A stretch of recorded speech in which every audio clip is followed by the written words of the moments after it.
People usually assume that I'm Daddy's helpless little girl, but I can handle myself. Welcome to MsMojo, and today we're counting down our picks for the top 10 non-benders in Avatar: The Last Airbender and The Legend of Korra. He is leveling one of those glove devices at me now, and I believe he is about to electrocute me. I am currently wetting my pants. What are you doing? Saving the jerk who dumped me. My cabbages! You're gonna pay for this! For this list, we're looking at some of the best characters from the Avatar franchise who can't bend the four elements to their will and who are just regular humans. To be clear, we won't include any of the characters who start out as non-benders and become one later on, like Aang and Katara's son Bumi. If our list looks too mundane for you, please let us know any non-benders we missed in the comments. Number 10. Guru Patik. Aang may have been frozen for 100 years, but the still young Avatar manages to meet a friend of his mentor Gyatso who's still alive.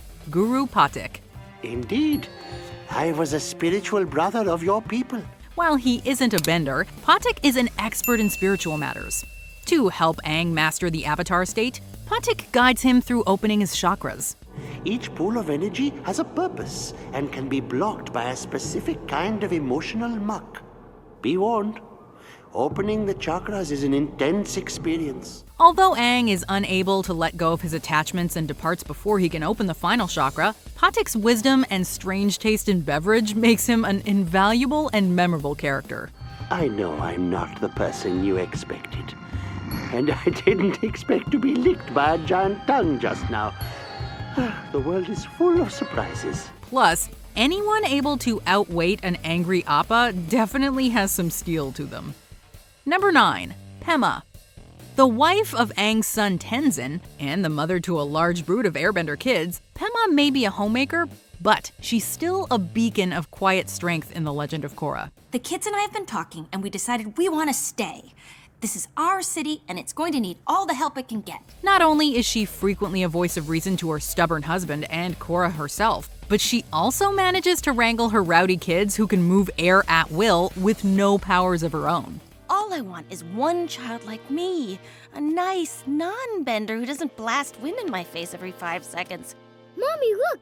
I'm a snowbender! While Pema isn't exactly the flashiest character, her caring and resilient nature shines through numerous times, such as when she gives birth and then has to escape a terrorist attack. Now that's a tough mom. You think you can handle this unruly mob for a little while? I raised Milo. I can handle anything. Number 8. Chief Hakoda. Chieftain of the Southern Water Tribe and the father of Saka and Katara, Hakoda had to leave his children behind to fight in the war. But when they joined the fight, all of them were reunited. You two take out that battlement. I got this one. Watch each other's backs. A charismatic and capable leader, Hakoda is an inspiration to his children and his men, particularly Saka, who does his best to imitate his father, including his sense of humor. I call it the stinkin' sink. Good one, Dad! You're definitely your father's son. Still, he's humanized by the guilt he carries for leaving Sokka and Katara, and by his pride in all they've managed to achieve. You and your brother are my entire world. I thought about you every day I was gone. And every night when I went to sleep, I would lie awake missing you so much it would ache. He may have flaws, but that only makes Hakoda more admirable as a father and a leader. Number 7. Jett. One of the Avatar franchise's most complex antagonists, Jett is a teenage war orphan turned freedom fighter. Fire Nation killed my parents. I was only 8 years old. That day changed me forever. Driven by an implacable hatred for the Fire Nation, Jett is willing to go to extreme lengths to achieve his revenge on the people who killed his parents, even if it means attacking innocents. Does the Fire Nation let people go? Does the Fire Nation have mercy? Jett, he's just an old man! He's Fire Nation, search him! But he's not hurting anyone! Have you forgotten that the Fire Nation killed your mother? Remember why you fight! Despite his zealous hate, Jett can be charming. And he's skilled enough with his hook swords to go toe-to-toe with both Zuko and Aang.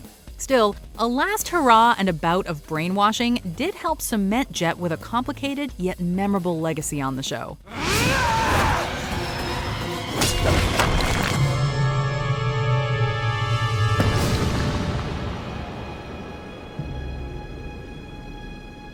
Number 6. Tylee. One of the few people in the world who can claim to be Azula's friend, Tylee is cheerful and a bit of an airhead. I'm really happy here.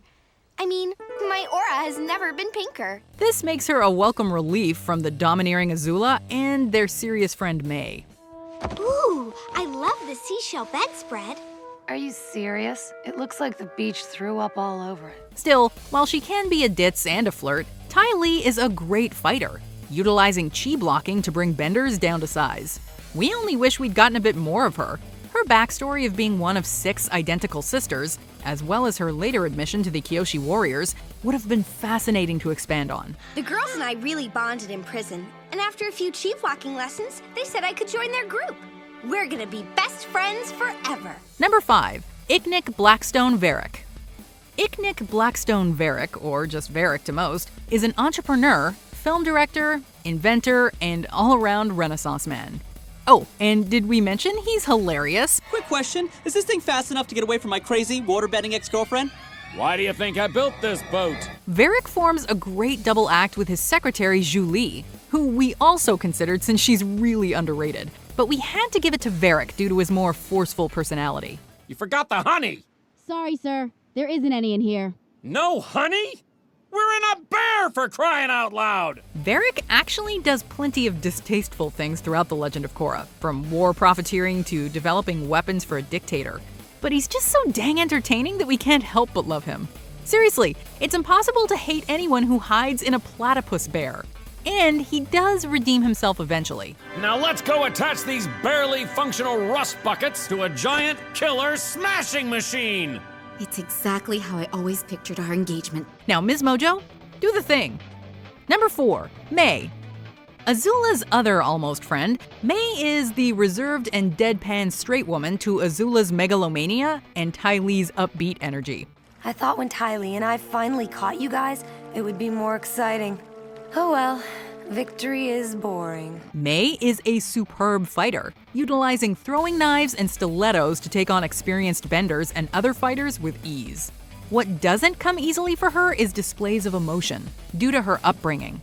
I was a rich only child who got anything I wanted, as long as I behaved, and sat still, and didn't speak unless spoken to. But her love for Zuko brings out this side of her, albeit expressed in her own unique way. What are you doing? Saving the jerk who dumped me. It's wonderful watching her go from a supporting antagonist to someone we can root for, kinda like Zuko himself. No wonder they work so well together. Number 3, Suki. Hailing from Kyoshi Island, Suki is a member of the warrior group that shares its name with both her native island and a former avatar. Let's see if you can handle this! Oh, that does it!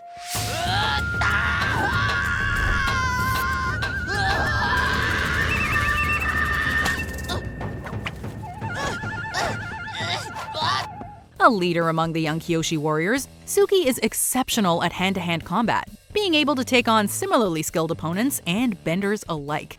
We've got the warden. Now let's get out of here. That's some girl. Tell me about it. Decisive, sarcastic, and brave, Suki is a perfect counterpart to Saka, whom she romances throughout the show. While she may not get as much screen time as the rest of Team Avatar, Suki does her part in saving the world and her friends, and is a total boss while doing so. How did that happen? Did Boomerang come back? No, Suki did. Number 2, Asami Sato. It would have been easy for Asami to be a damsel in distress or a romantic rival/love interest, but she's so much more. People usually assume that I'm Daddy's helpless little girl, but I can handle myself. An industrialist, brilliant engineer, and one heck of a driver, Asami runs a business empire while also helping Avatar Korra save the world, and romancing her on the down low.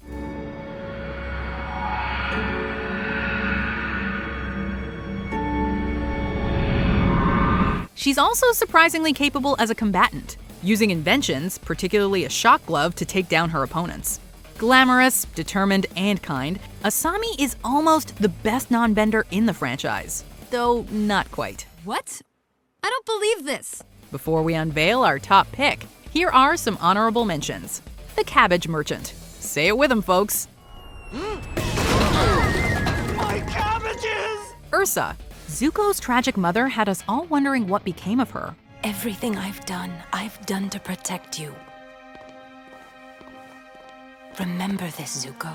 No matter how things may seem to change, never forget who you are. June. The only thing wrong with this sassy bounty hunter is that we didn't get more of her. Your beast trashed my ship. You have to pay me back. I'd love to help you out, but I'm a little short on money. Drinks on me! Kana, also known as Gran Gran. Sokka and Katara's grandmother helped raise them right. It's been so long since I've had hope, but you brought it back to life, my little waterbender. And you, my brave warrior, be nice to your sister.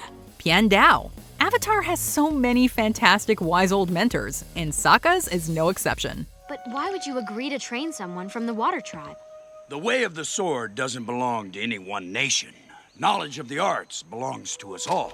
Before we continue, be sure to subscribe to our channel and ring the bell to get notified about our latest videos. You have the option to be notified for occasional videos or all of them. If you're on your phone, make sure you go into your settings and switch on notifications. Number 1. Sokka. Yeah, you all saw this coming. It's Sokka, pronounced with an aka. The original non-bender member of Team Avatar, Sokka has some fantastic growth throughout the show, beginning as a goofy kid who mostly acted as comic relief, to a brave and capable young man who helped save the world, and who's still incredibly silly. Team Avatar is back! Air, water, earth, fire, fan and sword! While he can handle himself in a fight, Sokka's greatest strength is his creativity and intelligence, as his wild ideas have helped the team come out on top many times. Now, don't sell yourself short, my boy. It was your idea to use water bending to make the sub sink and float. Brilliant! And we have to say, the whole show probably would have been only 2/3 as funny without him at least.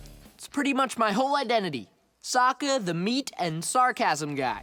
Do you agree with our picks? Check out this other recent clip from MsMojo. And be sure to subscribe and ring the bell to be notified about our latest videos.